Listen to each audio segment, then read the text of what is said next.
what is the ideological system that false prophets or even snake oil end times forecasters have? The problem here is that conspiracy theorists or the conspiracy category, they have a bad reputation because they have a lot of self-made, I guess, prophets or end times forecasting that is just not either biblical or just not really in reality. But not all of them think the same. I know that some talk about the Bible a lot, and others just talk about conspiracies. And then there are some that really talk about bizarre things, so they cannot be labeled bad. But there is on YouTube, because I know a friend who mentioned him in 2011, a person who says he's homeless and has books on Amazon. And then lately he was mentioning that he updated his books, but he didn't mention everything in the video, I noticed, because he did, as he mentioned, in 2011 predict a stock market crash, I think in November of 2011. And then that didn't happen when he predicted it, and he blamed the Illuminati for keeping prices stable. And then too, he blamed them for not having views on YouTube.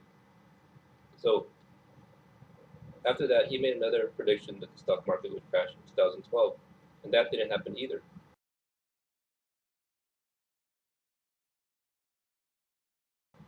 And then he changed it again to 2013, and nothing occurred as well.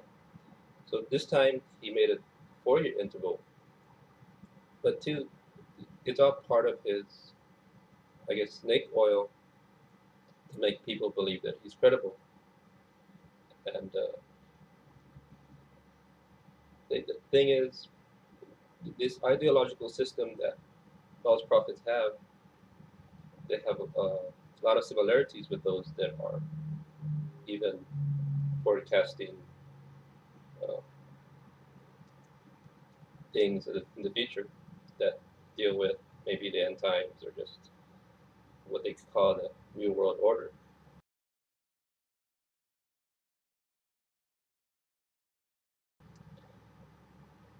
Second Peter chapter 2 talks about things false prophets believe. But before that, I want to say what are the first things that these snake oil predictors do is that they label others, they broad brush people and lump everything together in one category. And they use that labeling to judge people's salvation. So that seems to be number one when it comes to these deceivers.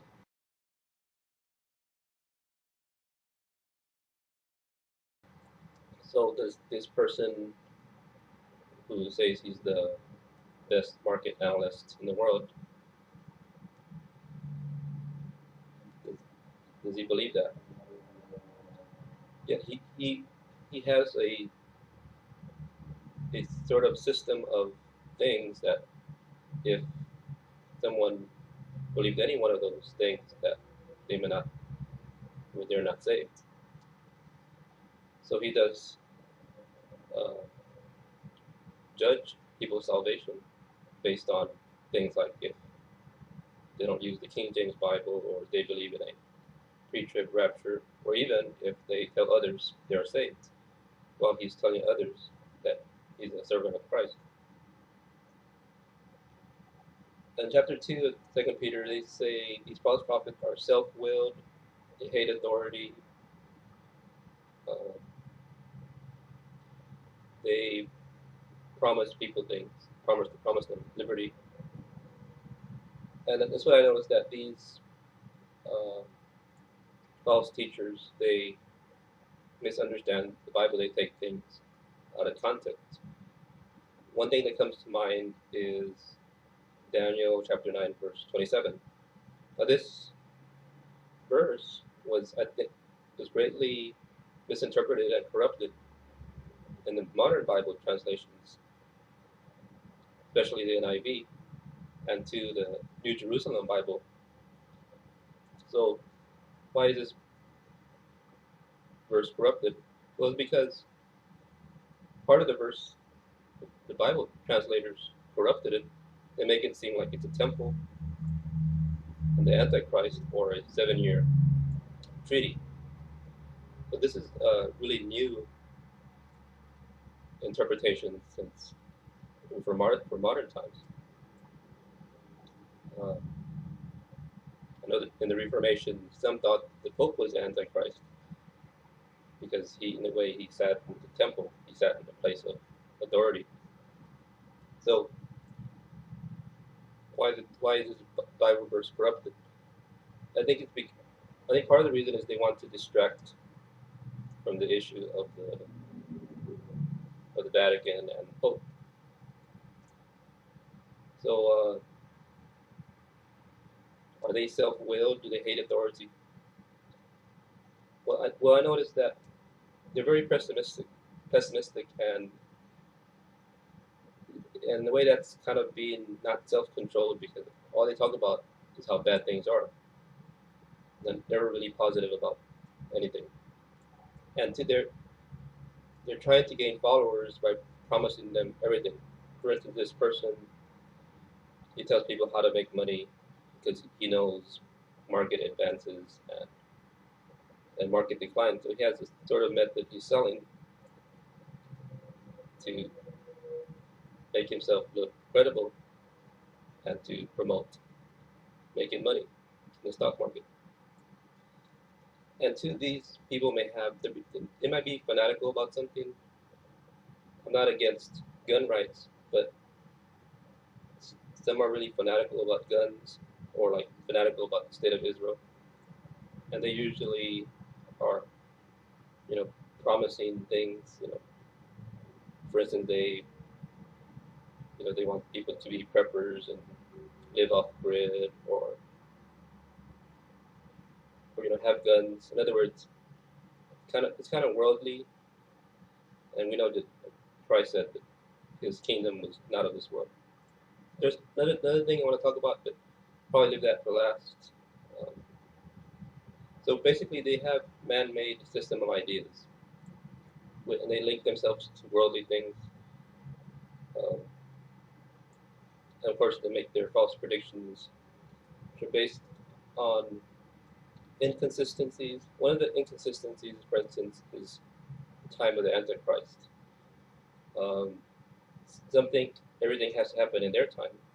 So, just like John Calvin and Justinian, they think they're living in the times where the end's going to happen, and where the end of the world's going to happen. So, there's a lot of misinterpretations and taking Bible passages out of context.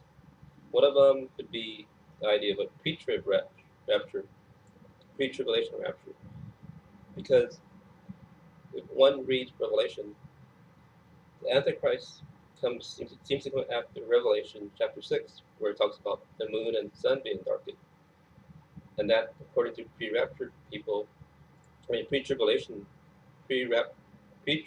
rapture people, that is a tribulation when the Antichrist reigns for 7 years.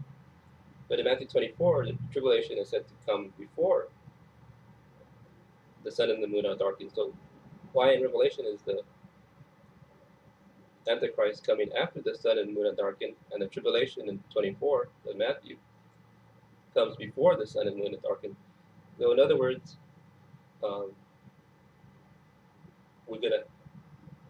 people are gonna know who the Antichrist is, and that's what in Thessalonians, that's what it says.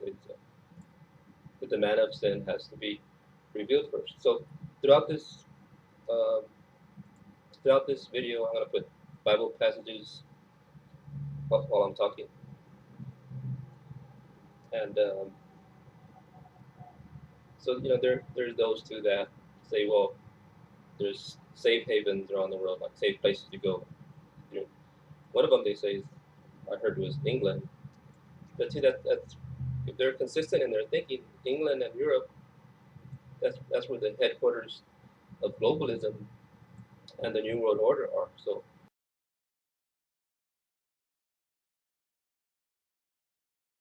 how are those places safe? Besides, we know what's happening in Russia, and then we know that there's increasing false religions there. So so they're promising people stuff. I guess they want to live the high roller life, and to their legalists, too, they may be um, making everything about you know traditions, Old Testament traditions. I knew a person from a website that I talked to on Skype, and he was saying that the verse about loving our enemies does not refer to uh, those that are not Christian.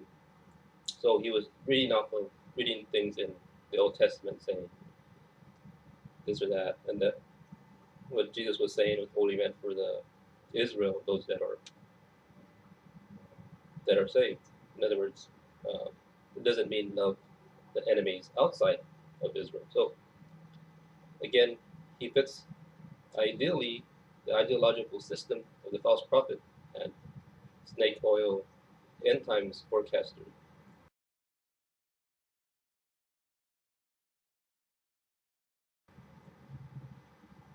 In other words, the golden rule. He he interprets the golden rule as if someone outside Christianity uh, attacks you, that means you should attack them. But again, it doesn't mean we can't defend ourselves either. So we have to put everything in context. So, so there's a person on YouTube. He's condemning Christians while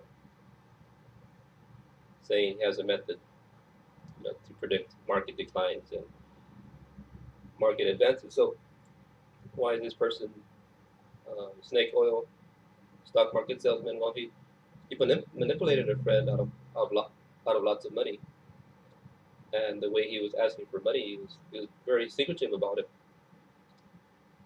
And two, he has all these other inconsistencies in his ideas. In fact, he was saying that the Illuminati were after him in some way. So the reason he's blaming the Illuminati because he failed in his first prediction. So he didn't want to admit he's wrong. He's saying he's so great, he's the best, and he didn't want to admit that he was wrong. He was wrong about 4 times already, and again he's worldly.